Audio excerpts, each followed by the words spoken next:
ஏங்க ஒரு நிமிஷம் சொல்ல மறந்துட்டேன். பிஸ்னஸ் பிளான் ஏதாவது வச்சுருக்குறீங்களா?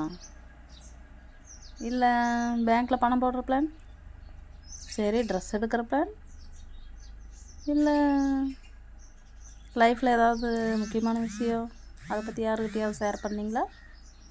இல்லை ஒரு டம்ளர் வாங்குகிற பிளான்? இல்லை ஒரு ட்ரெஸ்ஸு? தயவு செஞ்சு வெளியே சொல்லிடாதீங்க. எடுக்கவே முடியாது, செய்யவே முடியாது, நடக்கவே நடக்காது. ஆமாம், நடக்காது. முடிஞ்ச வரைக்கும் சைலண்ட்டாக இருந்து பண்ணிடுங்க. சரியா? யாராவது உங்கள்கிட்ட வந்து இந்த மாதிரி பிளான் பண்ணுறேன் அப்படி இப்படின்னு சொன்னால் கூட ஓகே, பரவாயில்ல, பண்ணு, நல்ல மனசோட சொல்லிடுங்க. முடிஞ்சு போச்சு. ஏன்னா நாமளும் அவங்கள மாதிரி இருக்க வேண்டாம்.